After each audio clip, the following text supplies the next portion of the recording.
जीवित पूर्तिका व्रत के साथ जीमूतवाहन की कथा जुड़ी है। गंधर्वों के राजकुमार का नाम जीमूतवाहन था। वह बड़े उदार और परोपकारी थे। जीमूतवाहन के पिता ने वृद्धावस्था में वन प्रथा आश्रम में जाते समय इनको राज सिंहासन पर बैठाया, किंतु इनका मन राजपाट में नहीं लगता था।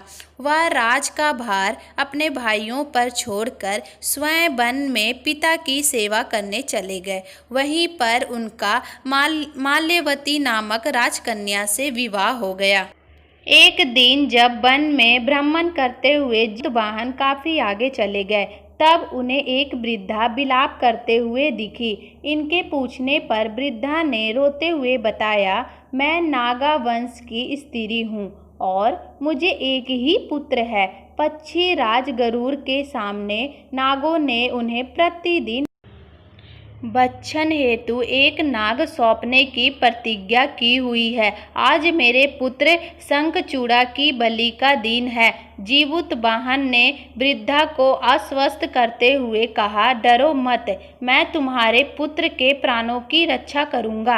आज उसके बजाय मैं स्वयं अपने आप को उसके लाल कपड़े में ढक के वध्यशिला पर लेटूंगा। इतना कहकर जीमूतवाहन ने शंखचूड़ा के हाथ से लाल कपड़ा लिया और उसे लपेटकर गरुड़ को बलि देने के लिए चुनी गई वध्यशिला पर लेट गए।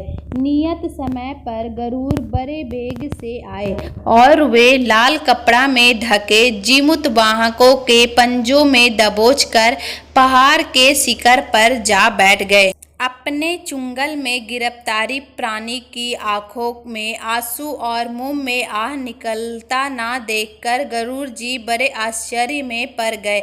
उन्होंने जीमूतवाहन से उनका परिचय पूछा। जीमूतवाहन ने सारा किस्सा कह दिया।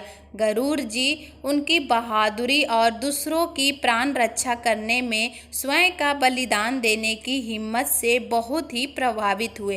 प्रसन्न होकर गरुड़ जी ने उनको जीवन दान दे दिए तथा नागों की बलि ना लेने का वरदान भी दे दिए। इस प्रकार जीमूतवाहन के साहस से नागा जाति की रक्षा हुई। तभी से पुत्र की सुरक्षा हेतु जीमूतवाहन की पूजा आश्विन कृष्ण अष्टमी के प्रदोष काल में पुत्रवती महिला जीमूतवाहन की पूजा करती हैं और कलश पर्वत पर भगवान शंकर माता पार्वती को कथा सुनाते हुए कहते हैं कि आश्विन कृष्ण अष्टमी के दिन उठकर जो स्त्री शयन प्रदोष काल में जीमूतवाहन की पूजा करती हैं और कथा सुनने के बाद आचार्य को दक्षिणा देती हैं, वह पुत्र पौत्री का पुण्य सुख प्राप्त करती हैं।